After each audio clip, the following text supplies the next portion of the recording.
Senhor. Livro do profeta Jeremias, capítulo de número 2.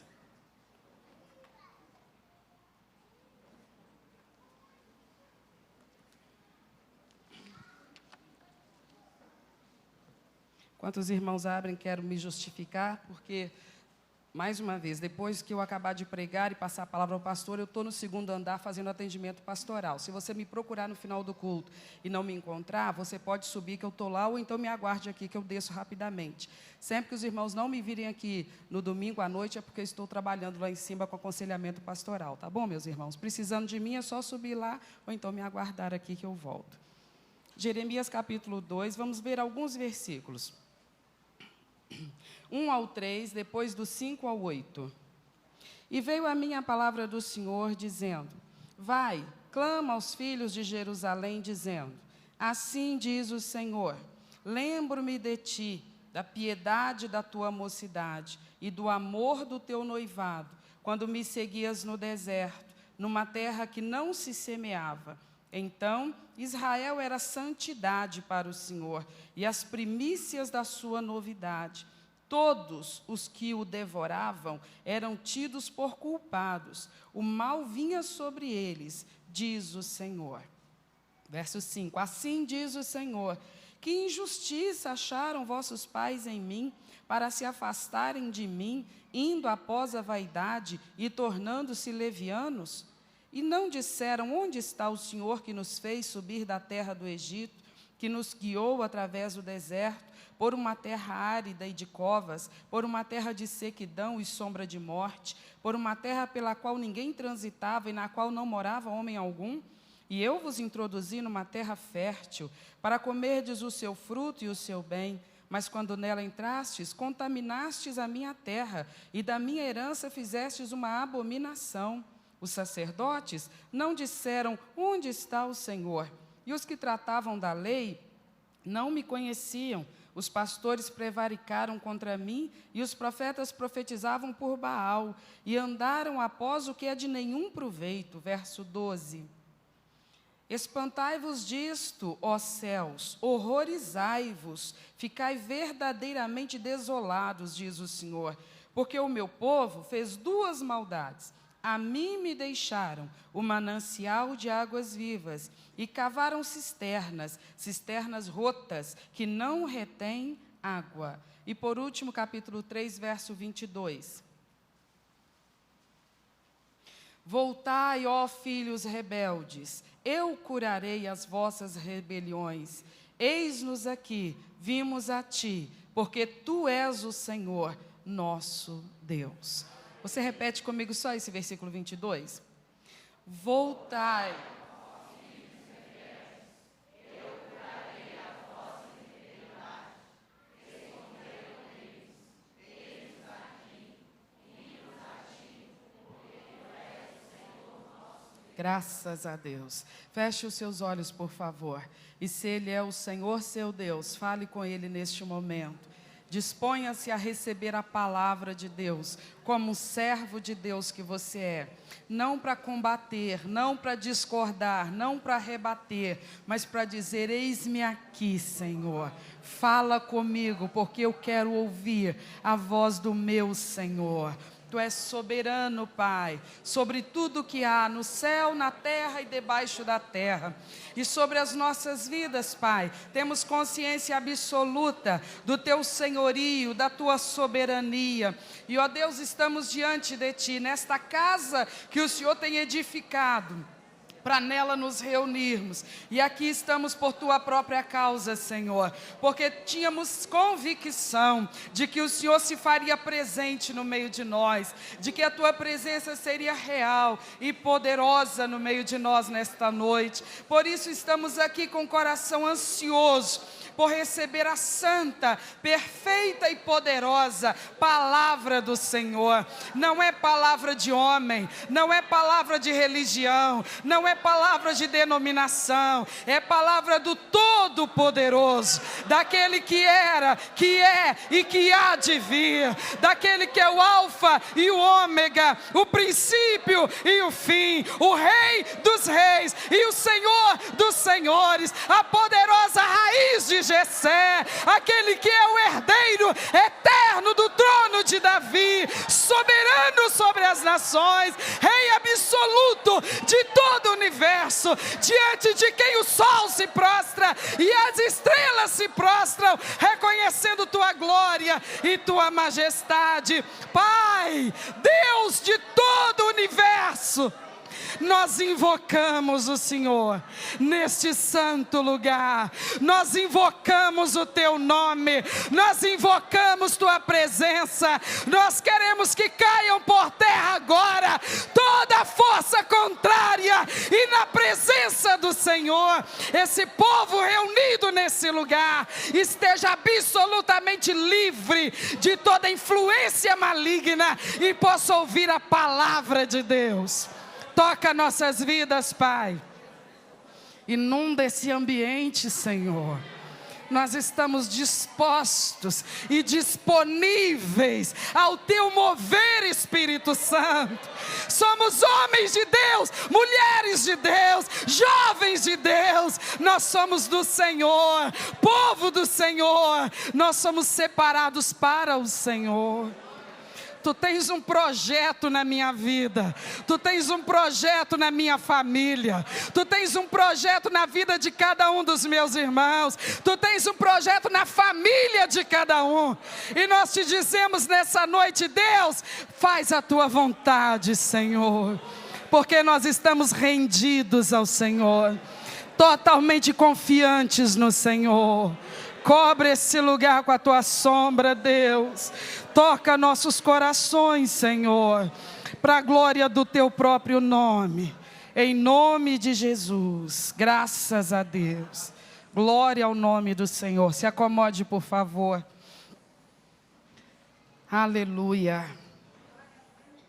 Que o Espírito de Deus fale conosco por meio dessa palavra. Um texto importantíssimo para a nossa reflexão. Nós quem? Nós, as pessoas que temos a alegria de poder confessar e confirmar que a nossa disposição de servir a Cristo na fé cristã evangélica não é fundamentada em emocionalismo, nem em simpatia de líderes, mas numa poderosa experiência que nós temos com o nosso Deus. Nós não mudamos de religião por uma desculpa qualquer. Nós não mudamos de profissão de fé por uma desculpa qualquer. Nós não mudamos os nossos hábitos e a nossa maneira de viver para agradar quem quer que seja. É única e tão somente porque Jesus entrou na nossa realidade. Porque nós percebemos a verdade a respeito de Deus, do único e verdadeiro Deus. E isso tem mudado a nossa vida. Amém, irmãos? Graças a Deus por isso. E nós vamos falar de um povo semelhante a nós, que também viveu essa dinâmica, viveu essa experiência. E a maneira como eles lidaram com isso, há de nos ensinar algumas coisas importantes e nos dar alguns alertas importantes nessa noite. Quando a gente abriu esse livro, nós abrimos o livro de um homem de uma conduta exemplar no meio da sua nação, a nação de Israel. Ele teve alguns privilégios, é verdade. Ele nasceu em lar sacerdotal.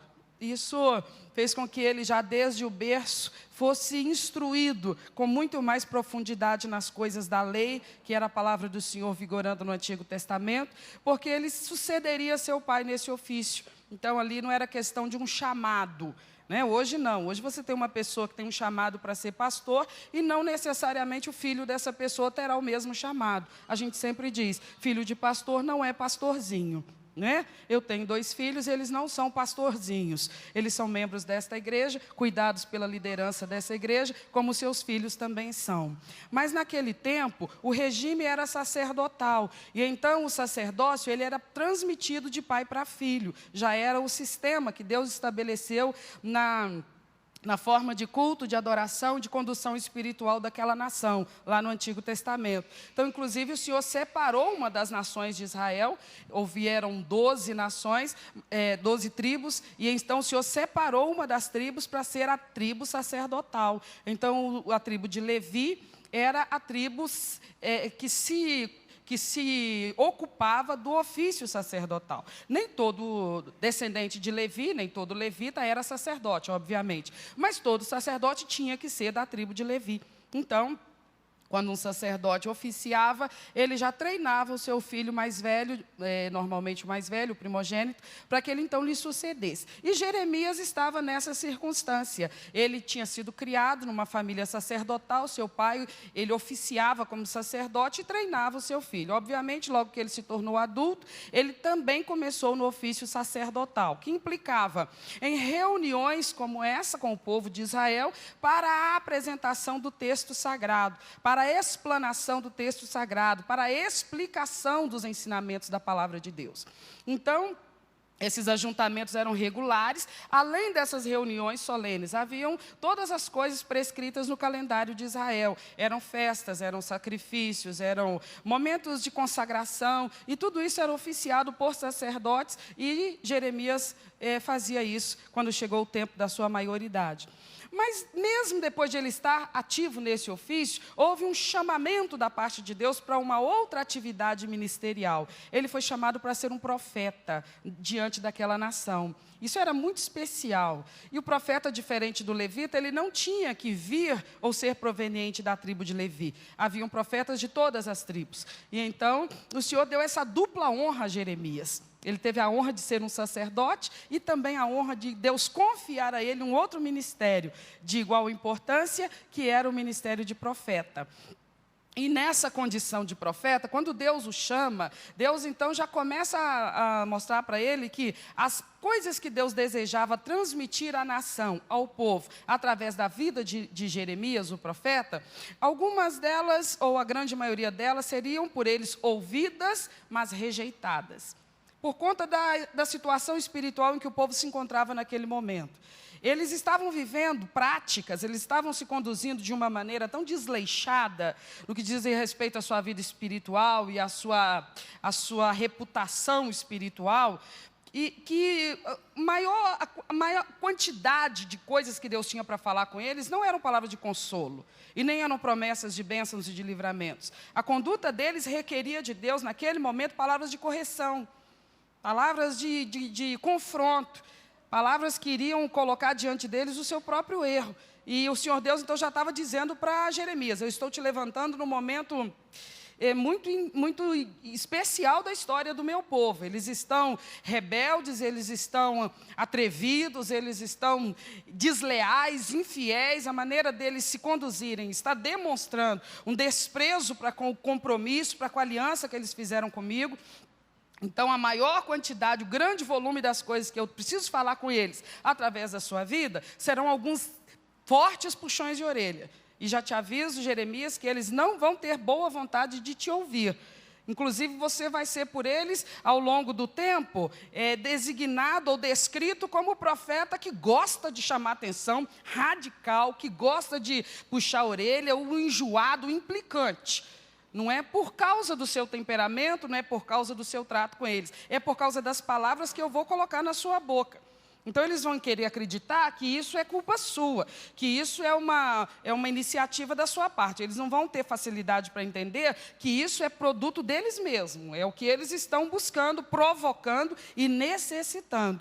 Então, eu quero que você comece a conversar com eles, fazendo-os refletir da seguinte maneira. Aí o Senhor começa as suas revelações. Diga para eles o seguinte, foi a primeira profecia: que o Deus que eles servem, o Deus diante de quem eles estão, é um Deus que tem memória. Por favor, olhe para mim. Deus está dizendo ao povo dele no Antigo Testamento, no momento da história daquele povo, em que eles haviam ou estavam se deixando levar por uma frieza espiritual assustadora. Então o Senhor levanta esse profeta para comunicar àquelas pessoas o que estava na mente de Deus a respeito deles. E o Senhor lhe diz a primeira informação: eu me lembro de vocês em outros tempos.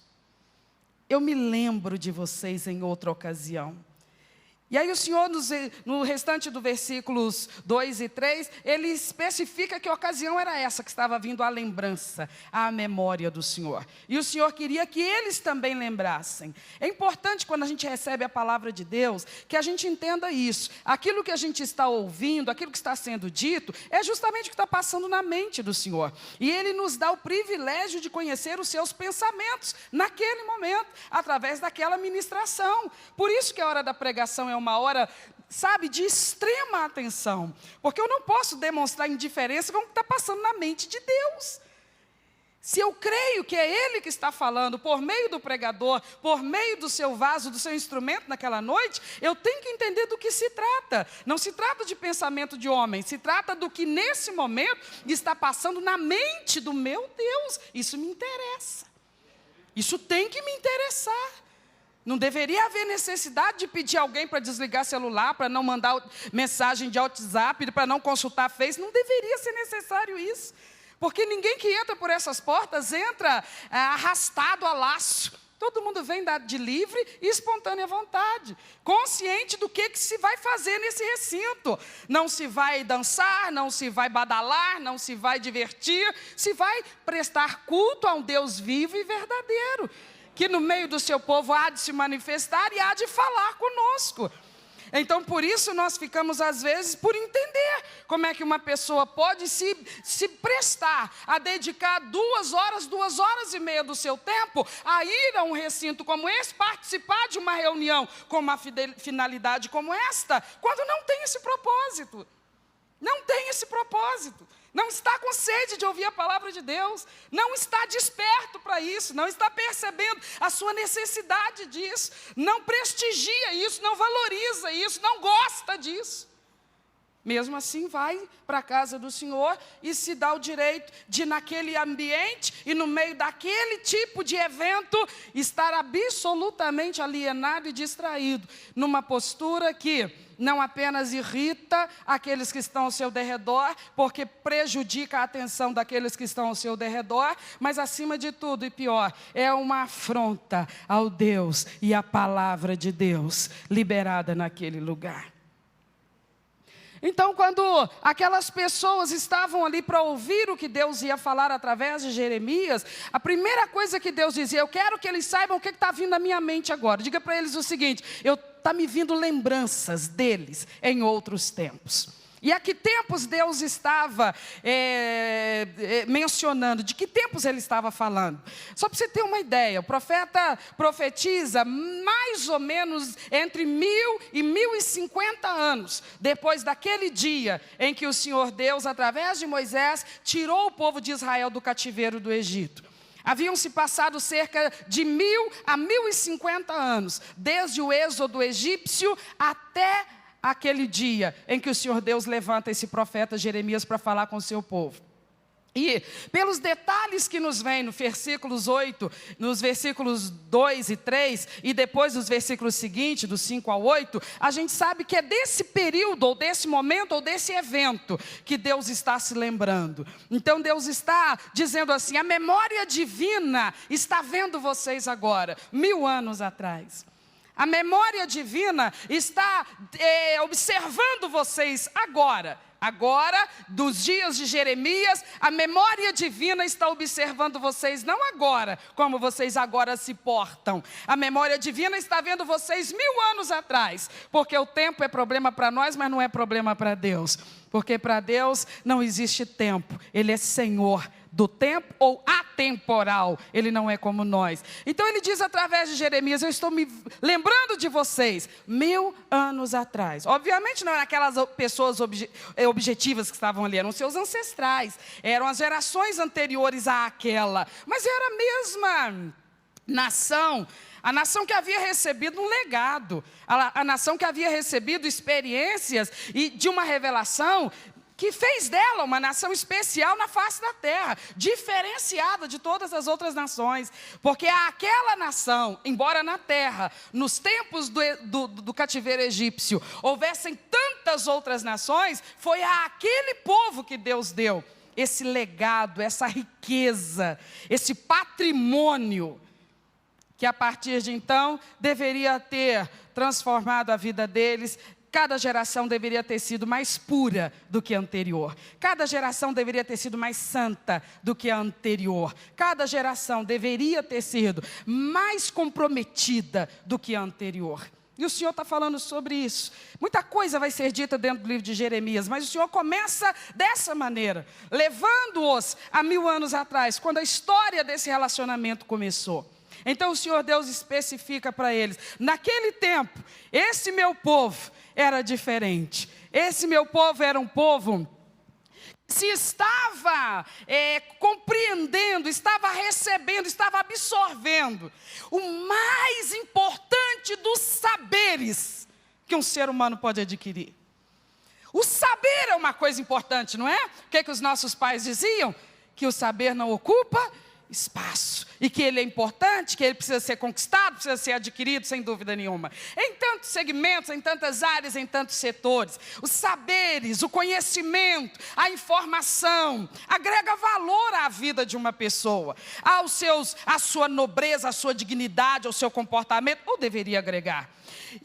Mas Israel estava vivendo essa experiência há 1000 anos, de ter adquirido o mais importante dos saberes. Porque há quem na face da terra, ao longo dos séculos e dos milênios, acumule saberes em tantas áreas, da ciência humana, da experiência humana, das verdades dessa terra, e não aprende aquele que é o principal dos saberes, que é conhecer aquele que é o Deus Todo-Poderoso. E de que nos adianta então tantos saberes, se o mais importante deles nós não alcançarmos, que é a verdade a respeito de um Deus que é o Criador e o sustentador de todas as coisas? Houve um tempo na história daquele povo em que eles também não sabiam disso. Eles também não sabiam que existe um Deus de verdade. Eles viviam num contexto de escravidão, numa nação politeísta. Os egípcios eram o centro do misticismo na terra naqueles tempos. Então toda forma de idolatria, de culto era bem-vinda, bem-quista, apoiada, aceita e divulgada. E eles viveram séculos dentro desse contexto. Então eles sabiam que existia uma multiplicidade de divindades no entendimento humano. E essas divindades recebiam oferendas, recebiam culto, recebiam reverência, recebiam adoração. Então era com isso que eles estavam acostumados. Mas eles próprios, na qualidade de escravos, naquela condição, naquele tempo, eles não cultuavam a nada nem a ninguém. Escravo não tinha esse direito. Não tinha direito qualquer para o que quer que fosse. Então eles apenas observavam, eles apenas aprendiam por ver o comportamento dos egípcios, seus contemporâneos. Mas eles não tinham conhecimento de um Deus verdadeiro. Eles sabiam que os seus ancestrais, Abraão, Isaque e Jacó, haviam tido uma experiência com um certo Deus, que inclusive havia deixado promessas para a sua descendência. Mas eles nem sequer viam essas promessas se cumprirem, porque eles estavam vivendo debaixo do cativeiro, debaixo da escravidão, da humilhação e do sofrimento, debaixo das garras dos egípcios. Então, naquele flagelo todo, a única coisa que eles entendiam eram os seus limites.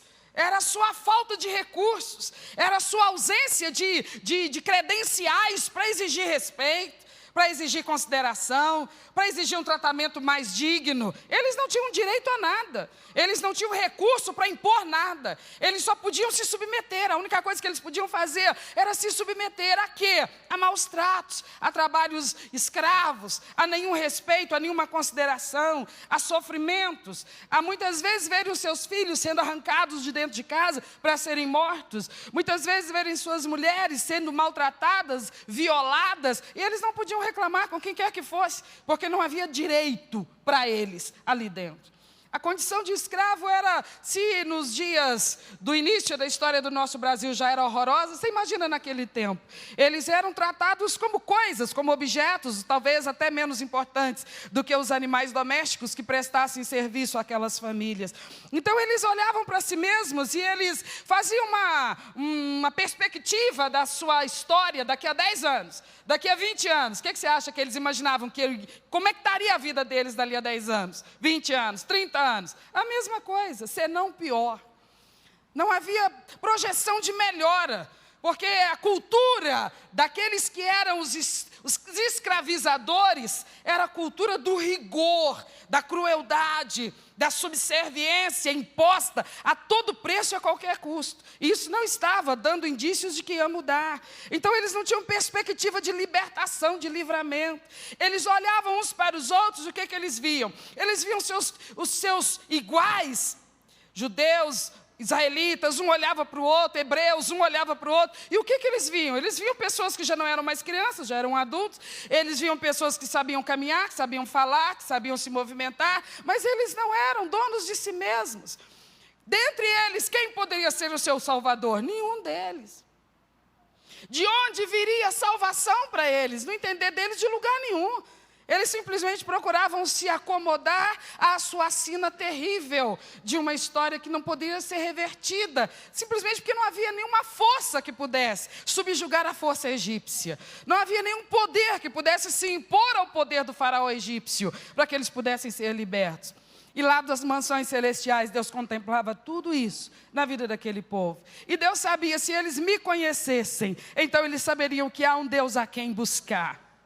Se eles soubessem do que mais existe além dessa escravidão toda, se eles soubessem do que mais existe além desse trono de Faraó, se eles soubessem do que mais existe além dessa conjuntura na terra, aonde o mais forte oprime o mais fraco, se eles soubessem do que mais existe além dessas imagens todas representando divindades fictícias, imaginárias, se eles soubessem, se eles pudessem saber o que os olhos deles, físicos, humanos, não podem ver, mas se eles soubessem saber a realidade espiritual do trono, da glória do Deus Todo-Poderoso, do Deus que lá atrás conversou com seus pais, com seus ancestrais, se eles soubessem que verdadeiramente há um Deus, que ele não foi criado por ninguém, inventado por mente nenhuma, tão somente porque ele é o criador de tudo, e ele é o inventor de tudo que há.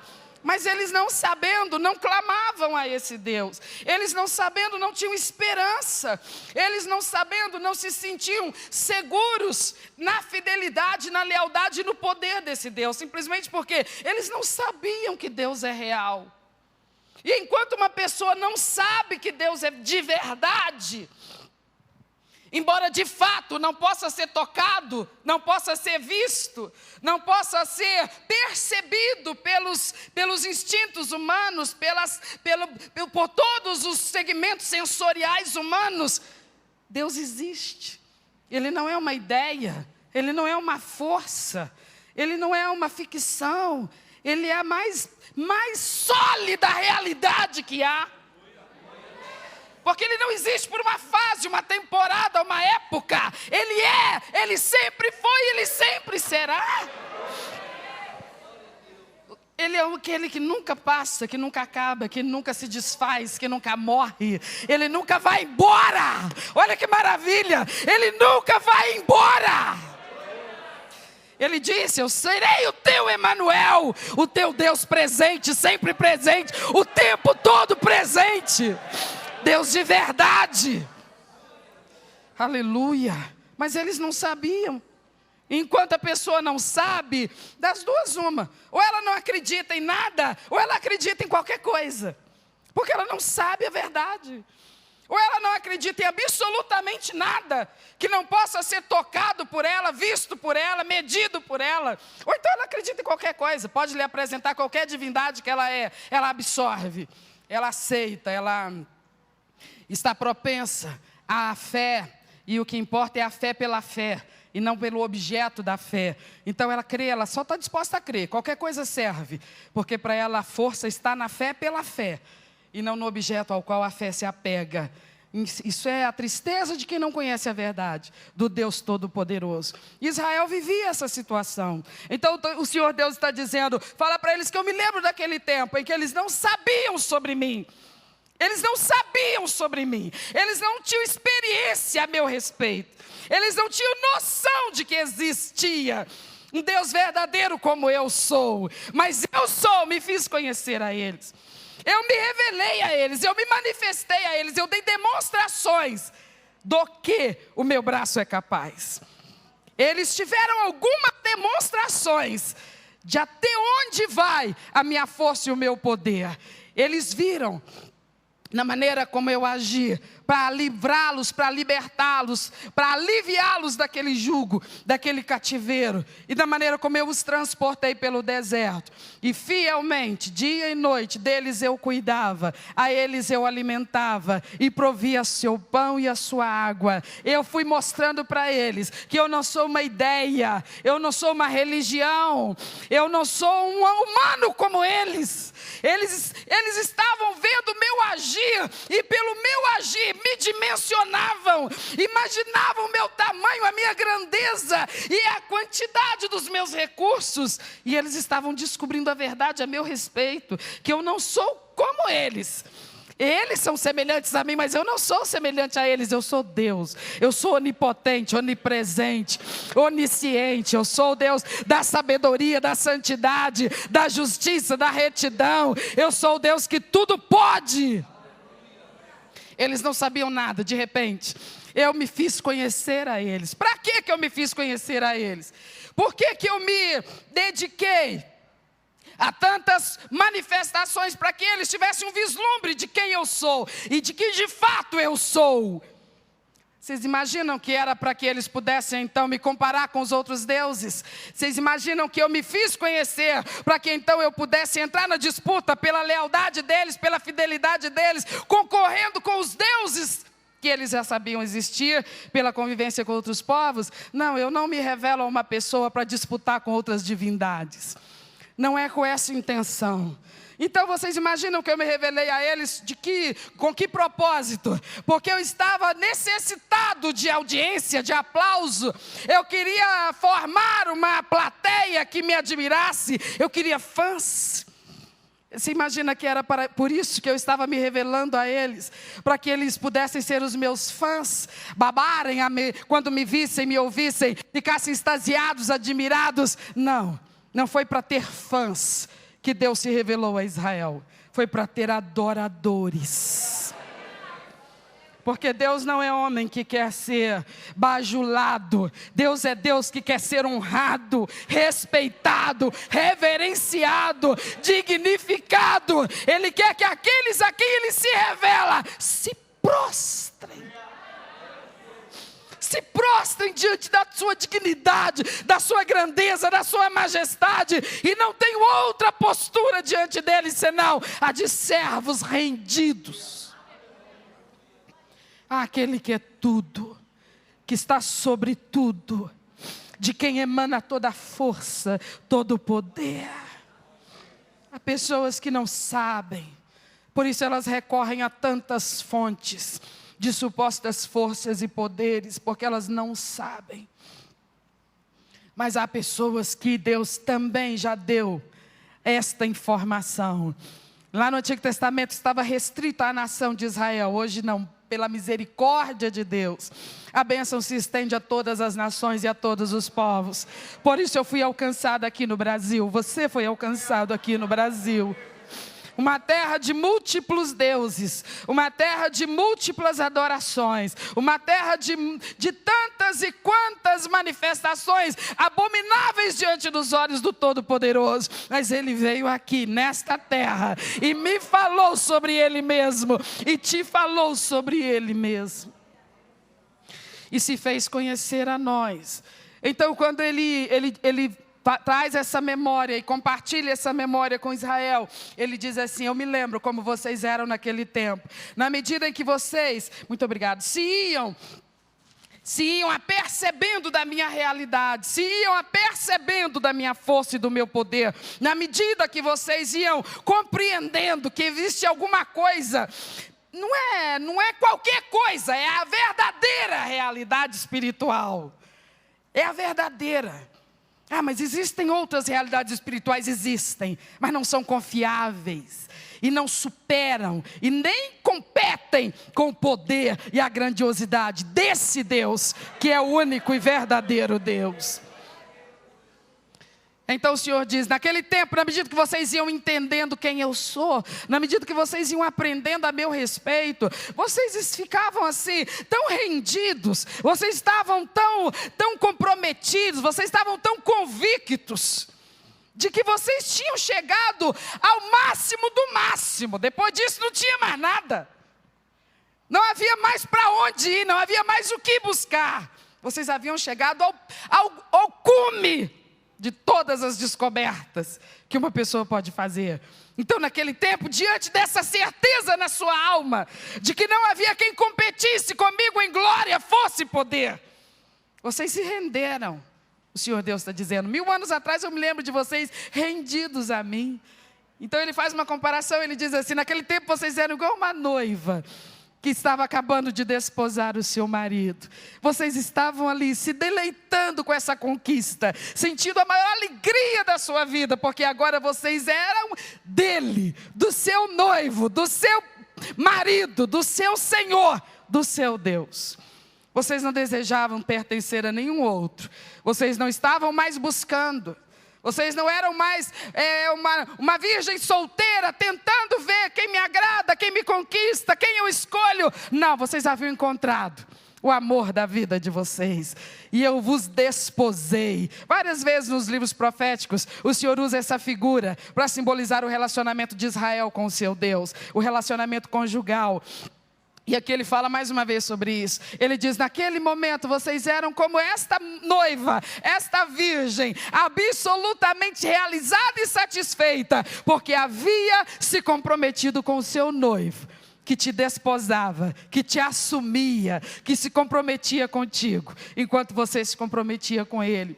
E isso não ficou em mera emoção, porque da partir dali, vocês também passaram a viver a conduta adequada de alguém casado com Deus, comprometido com Deus. Vocês não estavam mais livre, leve e solto, à procura de aventuras, não. Vocês tinham um projeto de fidelidade com o seu Deus, de lealdade ao seu Deus. Vocês sabiam que isso lhes custaria algumas coisas, e custaram mesmo. Mas naquele tempo, a santidade ao Senhor não lhes parecia um peso. A santidade ao Senhor não lhes parecia um enfado. A santidade ao Senhor não lhes parecia uma coisa penosa, desagradável, que alguém deveria estar o tempo todo lhe empurrando para que você finalmente se sujeitasse a ela. Não, esse era o desejo dos seus corações. Vocês gostavam de viver no caminho da santidade, porque na medida que vocês me conheciam e conheciam meus ensinamentos, vocês atinavam com a beleza e com a excelência da sabedoria do que eu lhes falo. Vocês não debatiam, não combatiam, vocês apenas absorviam. Vocês apenas queriam aprender mais, entender mais. Vocês queriam viver aquela nova forma que vocês estavam aprendendo. Vocês estavam rendidos e comprometidos naquele tempo. Quanto tempo? 1000 anos atrás. Aí vem o lamento no versículo de número 5. Mas assim diz o Senhor, que injustiça acharam vossos pais em mim, para se afastarem de mim, indo após vaidade e tornando-se levianos. E eles não disseram, onde está o Senhor? E lá no versículo 8, os sacerdotes também não disseram, onde está o Senhor? Olhe para mim, por favor. Agora ele volta ao tempo atual, 1000 anos depois do Êxodo, e ele conversa com aqueles israelitas diante de Jeremias, e pela boca de Jeremias o Senhor diz, e pede uma explicação, e diz, que injustiça os pais de vocês acharam em mim? A partir de que momento desse relacionamento, por favor, igreja, olhe para mim. O Senhor Deus lhes chama a uma reflexão, Ele faz uma pergunta que Ele espera que eles reflitam sobre ela. Que eles reflitam e respondam para si mesmos. O Senhor diz para eles assim, sabe o que aconteceu com aquela experiência toda? Que iniciou com tanto calor, com tanto fervor, com tanta rendição, com tanta convicção. Era para ter evoluído, mas de uma tal forma que a vida de vocês, com Deus de vocês, seria a coluna vertebral da sua existência na terra. Tudo dependeria disso. E disso fluiria bênção para todas as áreas da vida de vocês. A tua vida com Deus não seria uma fase, uma faixa insignificante da sua existência, não, não. Se vocês tivessem partido do jeito que partiram, de um começo tão excepcional, e tivessem desenvolvido naquele ritmo e naquela qualidade, a vida espiritual para vocês, ela não seria um setor da sua vida que poderia ser tratado de forma superficial, indiferente, desleixada. Jamais. Jamais.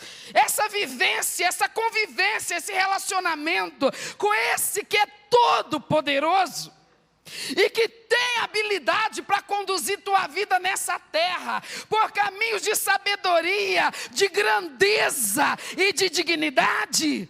Isso seria a coluna vertebral da sua vida.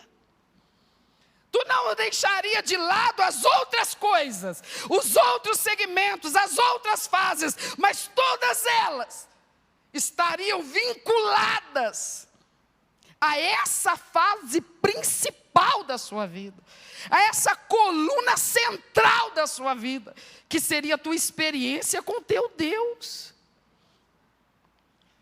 1000 anos atrás, vocês começaram muito bem, mas foi só um excelente começo.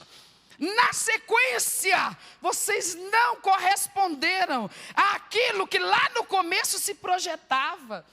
Do jeito que foi no começo, a impressão que qualquer um teria é que vocês seriam eternamente devotados ao teu Senhor.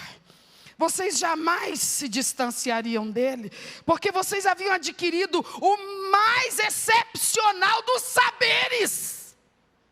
E não se lida com isso de qualquer maneira. Não é como de repente você aprender uma matéria nova e na hora que você aprende, você é submetido a uma avaliação e você fecha a avaliação, porque realmente você adquiriu aquele conhecimento. Mas depois de conseguir o resultado que era a nota máxima na avaliação, você não tem mais interesse naquele conhecimento. Todo o interesse com o qual você se dedicou a adquirir aquele conhecimento foi para adquirir a nota máxima. Tendo-a adquirido, você simplesmente joga aquele conhecimento para algum recôndito da sua mente, do seu intelecto. E daqui a 5, 10 anos, quando se tocar nessa matéria de novo, talvez você que lá atrás tirou nota máxima naquilo, nem recorde os princípios fundamentais daquele ponto, daquela tese, daquela matéria, daquele conceito. Porque foi alguma coisa que você buscou saber com interesse provisório, com uma necessidade objetiva, e depois dela ser alcançada, acabou. Não precisa mais. Fazer mais o que com isso? Deixa eu deletar ou encostar em algum canto dessa lixeira da minha mente, onde acumula coisas que eu não preciso usar. Então eu só aprendo porque preciso tirar nota 10. E depois de haver tirado, posso esquecer e aliviar um pouco o HD. O saber a respeito de Deus não pode ser assim. Ele não pode ser assim, ele não deveria ser assim. O Senhor Deus está conversando com o seu povo de Israel, está dizendo: olha, eu não se esperava que vocês agissem dessa forma. Vocês começaram demonstrando o seu prazer e a sua satisfação por ter chegado a essa compreensão. O que se esperaria de vocês é que dali por diante uma geração estivesse tão focada, que nutrisse a próxima geração, que estaria mais focada do que a anterior, e nutriria a próxima geração, que estaria mais focada ainda do que a anterior, e uma geração formaria uma próxima geração ainda mais centrada, ainda mais convicta, ainda mais comprometida, ainda mais deslumbrada com essa realidade máxima e absoluta do verdadeiro Deus. O Senhor Deus está dizendo, mas não foi isso que aconteceu. Ao invés de se aproximarem cada vez mais desta verdade, vocês a foram isolando em algum canto da sua mente, mantendo algumas práticas religiosas, mas na verdade, agindo com tanta frieza, que nem sequer a ausência de resposta a essas práticas religiosas vocês percebiam. Porque vocês mantiveram as reuniões solenes, mantiveram os jejuns e as festas e as celebrações, mas vocês não perceberam que eu não estava mais lá. Eu não estava nos seus ajuntamentos mais. Eu não participava mais. Vocês estavam, mas eu já não ia mais. porque vocês não me buscavam de todo o seu coração, por isso eu não estava lá. Mas vocês nem perceberam que eu não estava. Tanto não perceberam que não me procuraram. Vocês não notaram que vocês se reuniram, a celebração, o culto durou 3 horas. Estava muita gente lá, mas eu não fui. Eu não me manifestei no meio de vocês. Eu não lhes dei a minha glória e a minha presença no ajuntamento. Mas vocês nem perceberam que eu não estava lá. Tanto não perceberam que nem me procuraram. Vocês não sentiram falta de mim. Os sacerdotes que oficiavam esses ajuntamentos, eles traziam para vocês aquela prática regular e ensaiada, do jeitinho que se estava acostumado, mas não havia unção, a unção que só a minha presença poderia trazer, não havia. Eles falavam das coisas que estavam acumuladas na sua memória de educadores, mas não tinha unção, eram apenas palavras frias, eram palavras das práticas usuais deles, mas eles próprios ministravam sem unção e nem perceberam isso, que eu me havia retirado do sacerdócio deles. E não era mais eu que os usava. Eles estavam ali sendo tratados e respeitados como líderes, mas eles na verdade não perceberam que eu não os usava mais. Eles trabalhavam por sua própria conta. Eles se apresentavam somente com seus próprios recursos. Eu não os usava mais. E eles não buscaram por isso. Eles não pararam para pensar assim, eu estou aqui diante deles, eu tenho a letra para passar, eu tenho muita informação para passar, tem muita coisa já na minha memória para passar, mas eu não sinto o fogo dentro de mim. E eu não posso passar só a letra, porque a letra tem que vir com o fogo da glória e da unção do Senhor.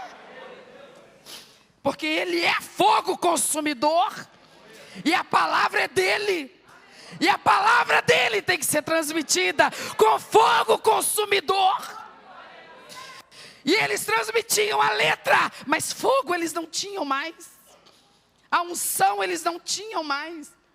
Porque a unção está onde Deus está, porque a unção é o próprio Deus. E Ele só pode estar onde Ele é honrado e reverenciado, porque Ele sabe quem Ele é. A gente às vezes pode esquecer, mas Ele nunca se esquece de quem Ele é. Ele é revestido de glória, Ele é revestido de poder, Ele é revestido de majestade. Ele nunca esquece quem Ele é. E Ele não se presta ao desprezo de quem quer que seja. Ele não se sujeita ao desprezo de pessoas que já sabem e já contemplaram a sua glória, mas agora estão simplesmente indiferentes a ela. O Senhor Deus está, através do profeta Jeremias, conversando com aquele povo e dizendo: o meu povo fez 2 maldades, me deixou. Essa apostasia, esse desligamento, ele começou em algum momento e eles não reagiram em tempo hábil. Por alguma circunstância, talvez a correria do dia a dia, eles foram se desligando da essência da vida com Deus, que é intimidade, é comunhão, é ter saudade de Deus. É simplesmente não ser capaz de passar 1 hora do dia sem elevar o pensamento a Ele. É não ser capaz de refletir sobre qualquer problema que seja, sem que, nem que seja numa oração silenciosa, levar o assunto diante dEle. Quando Deus é real na vida da gente, Ele não sai 1 segundo sequer. Ele está o tempo todo, todos os dias da semana. Ele está na nossa mente, no nosso coração. A presença de Deus é real demais para a gente não sentir falta quando ela sair. Caso a gente se mostre indiferente a Ele. Se Ele simplesmente disser: se você não me der a sua atenção e todo o seu coração, eu não estarei mais contigo. Então Ele, se for da minha vida, eu terei que perceber, porque vai ficar um espaço muito grande, vazio dentro de mim, que nada mais pode ocupar. Porque enquanto nós não sabíamos a verdade, qualquer coisa servia, qualquer distração servia, qualquer invenção de moda servia, para nos distrair, nos alegrar, nos deixar, sabe, extasiados. Agora acabou, chegamos ao final da linha, nós conhecemos o máximo dos máximos. Agora nada mais vai nos encantar. Nada pode competir com Ele. A glória dEle é excelente demais. A sabedoria dEle é suprema demais. Para onde iríamos nós? Se nos prestássemos a agir como esse povo agiu, nós viveríamos o que esse povo estava por viver. Uma situação dramática, e eles viveram mesmo, e o Senhor está alertando aqui para ver se evitava aquilo, mas eles sendo repreendidos, não estavam dando atenção à voz do Senhor, mas o Senhor é o Deus da graça e da misericórdia. E você vê que mesmo lá no Antigo Testamento, onde nós sabemos que vigorava a dispensação da lei e não da graça, que passa a vigorar a partir do Calvário, mas ainda ali, como na verdade desde o Éden, Deus lida com o ser humano é da base da graça e da misericórdia. Porque ainda assim, no capítulo 3, versículo 22, foi o último que nós lemos. E o que está dito mesmo, pode projetar aqui de novo, está aqui? Por favor, Jeremias 3, 22. Olha o que depois de todas essas reflexões o Senhor ainda tem a dizer ao seu povo. Jeremias 3, 22, você pode ler?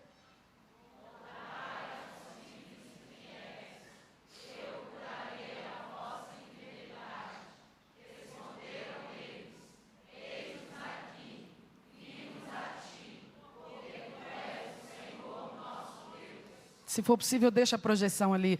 Então, olha, depois de todas essas reflexões, e o Senhor Deus não estava pegando no pé deles por cisma, por suposições, Ele estava testemunhando, dia após dia, semana após semana, ano após ano, século após século, a conduta daquele povo. Aqui Ele tinha se dado a conhecer. Deus estava como que dizendo para eles, é loucura, como vocês podem agir dessa maneira, lidar com esse saber desta maneira? Como assim? Como assim? Você pode lidar com o saber da química dessa maneira, não vai mudar a sua vida. Você pode lidar com o saber da biologia dessa maneira, não vai mudar a sua vida. Você pode mudar com o saber da filosofia dessa maneira, não vai mudar a sua vida. Mas se você lidar com o saber a respeito de Deus dessa maneira, é loucura. É loucura, como assim? Como nós poderíamos dar essa resposta para essa revelação tão magnífica e insuperável da realidade de Deus e da suficiência dEle para cuidar de nós nessa terra e por toda a eternidade? Então, como o Senhor, Pai que é, ainda que consciente das falhas deles, da imprudência deles, mas Pai amoroso e misericórdia ainda lhes dá uma chance, mais uma chance. Talvez a última chance. O Senhor Deus brada aos ouvidos deles, depois de todas as denúncias que Deus estava fazendo, brada aos ouvidos deles e lhes diz, sabe o que eu quero que vocês façam? Voltem para mim.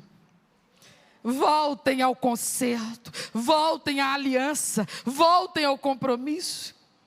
Senhor, o Senhor há de me entender, eu agora não como Israel, mas como igreja do Senhor, que também em algum momento da minha existência, tão tola, tão desregrada, tão maluca, porque não sabia da realidade sobre o Senhor, mas num dado momento o Senhor me fez conhecer esta verdade, e a partir de quando eu aprendi, eu conheci, eu absorvi esse entendimento. Tu sabes, Senhor, eu tenho me rendido ao Senhor.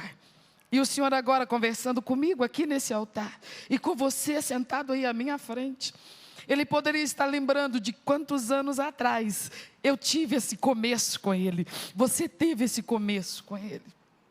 A memória divina, a meu respeito e a teu respeito, pode estar nos vendo agora, lá atrás, como nós éramos no começo. E talvez o que Ele tenha para dizer para nós hoje, é o mesmo que Ele disse a Israel naquele dia. Vocês viram os meus atos e ouviram a minha palavra, e vocês estavam encantados, extasiados e rendidos a mim. E aquela experiência inicial, que deveria evoluir para uma coisa cada vez mais sólida e convicta, está virando um negócio insuportável diante do Todo-Poderoso. uma indiferença, uma frieza, uma cobrança permanente. Você só quer que eu te dê, que eu te dê, que eu te dê coisas. Você não contempla a minha face, não contempla a minha glória. Você não se encanta mais comigo. Você não tem mais um sentimento de adoração, de rendição diante de mim. Você murmura, você reclama, você pontua quantas decepções você já teve no meio do povo de Deus. Mas não é a glória do povo de Deus que te remiu. É a glória do Deus desse povo. Não é a grandeza das religiões, das denominações ou das lideranças humanas.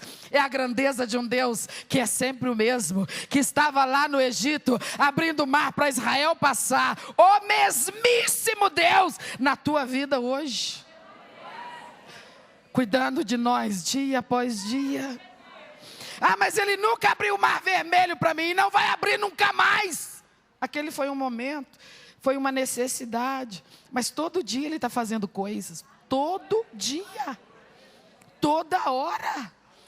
Enquanto a gente está sentadinho aqui, ele está dando ordem aos anjos para cuidar do que é nosso lá no endereço onde a gente mora. Daqui a pouquinho nós vamos para casa, deitar nossa cabecinha no nosso travesseiro, e sabe o que nós vamos fazer? Assim, tão cheio de vaidades, de arrogância como nós somos, nós vamos apagar igual uma criança. E nesse estado, qualquer um poderia invadir a nossa casa e acabar conosco, com tudo que nós temos. Sabe por que não vai fazer isso? Você sabe por quê? Você sabe? Porque Deus é por nós. Porque enquanto seus amados dormem, Ele guarda aqueles que lhe pertencem. Todos os dias, é verdade. Ele não abriu o mar vermelho para mim, abriu para Israel. Mas tem coisa que ele fez para mim que ele não fez para Israel. Tem coisa que ele faz na minha vida que só eu e ele sabemos. Senhor, eu tive um vislumbre da tua glória naquele dia, naquele momento, naquele livramento. Então eu sei porque eu te sirvo.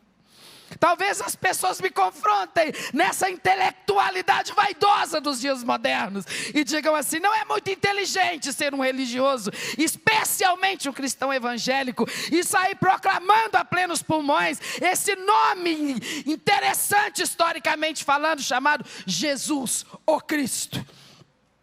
Mas considerá-lo mais do que meramente uma personagem da história universal, vocês estão indo longe demais. E nós poderíamos dizer, eu até cairia na sua conversa, ateu, incrédulo e confuso, mas eu não estou em dúvida mais. Eu já tenho certeza, eu já sei quem Ele é, eu já sei quem Ele é.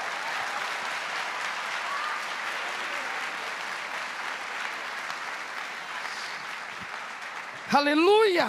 Por isso a Israel ele disse por Jeremias, e hoje nesse santo lugar, ele me diz e diz a você, pela voz do Espírito de Deus, voltai a mim. Porque essa experiência requer primazia na nossa vida. Jesus falou assim, buscai primeiro o quê? O que tem que vir em primeiro lugar? Jesus certa vez falou assim, aquele que amar o pai, a mãe, o filho, o irmão, a irmã, mais do que a mim, não é digno de mim. E alguém pode dizer, ele é um líder exigente. Não, é justo que ele esteja em primeiro lugar. Porque ninguém tem a glória que ele tem. Ninguém é o que ele é. Só ele é Deus. Só ele é Deus. Eu preciso muito do meu marido, mas eu dependo de Deus. Meu marido precisa muito de mim todos os dias, mas ele depende mesmo, é de Deus. Eu preciso muito dos meus filhos, mas eu dependo mesmo é de Deus. Meus filhos precisam muito de mim e do pai deles, mas eles precisam entender que depender mesmo, eles dependem é de Deus. Porque não há ninguém nessa terra que possa garantir um ao outro. Só quem nos garante é o Senhor. O Senhor é digno da nossa confiança. Então ele diz, voltai a mim, filhos rebeldes, filhos infiéis.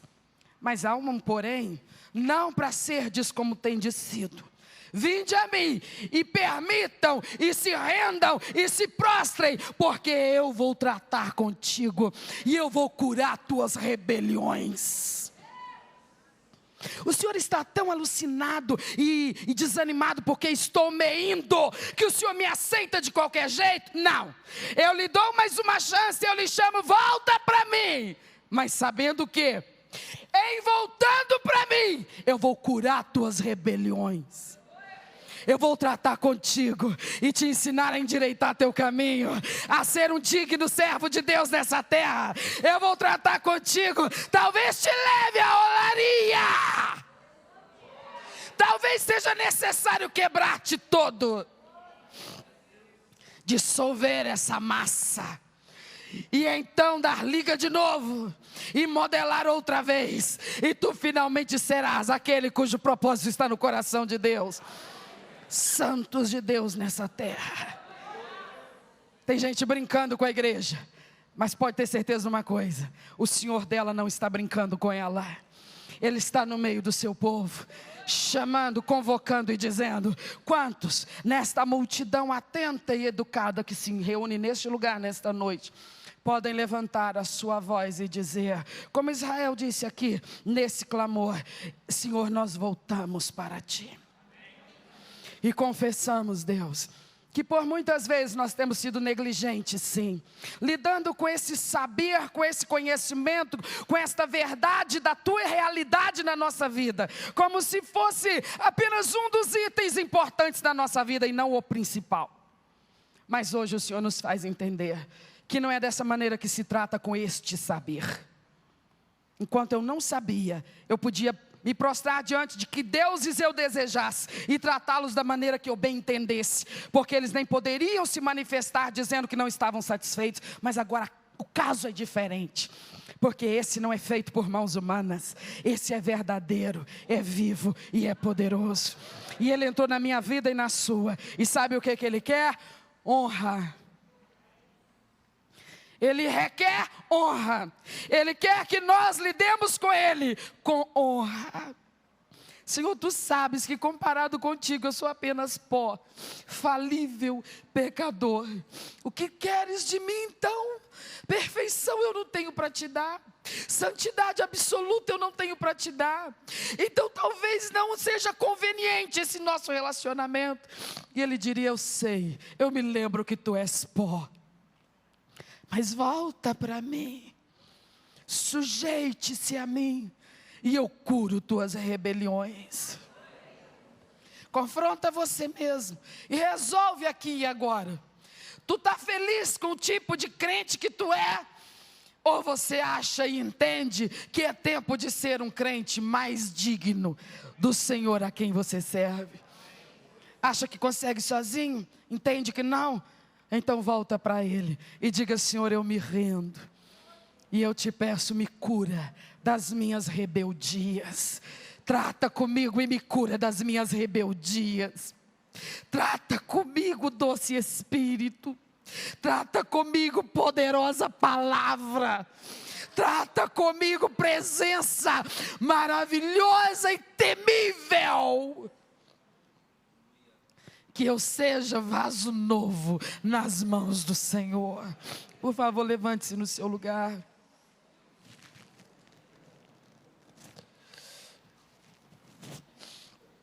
Dá para cantar a essência da adoração? Desculpa, não sei se você já tinha preparado alguma coisa. Dá? Essa canção é maravilhosa. Se a gente canta ela pregando emprestada a letra do autor, que eu nem sei quem é, e se a gente fizer dela a nossa declaração para Deus, isso for sincero: eu quero voltar, Senhor. Eu quero voltar a ser esse adorador que não me distraio da vida espiritual, não me distraio das coisas espirituais, não sou desleixado, não sou indiferente, não sou frio, não me justifico dizendo fulano errou comigo, cicrano errou também, me decepcionei na igreja tal, nada disso justifica nós deixarmos de nos encantar com a glória do nosso Deus. Feche os seus olhos. Eu te pergunto, Deus falou alguma coisa com você nessa noite? E eu te pergunto, você tem alguma coisa para falar com Ele agora? Então esse é o momento. O resto desaparece, simplesmente a ti me achego, ansiando oferecer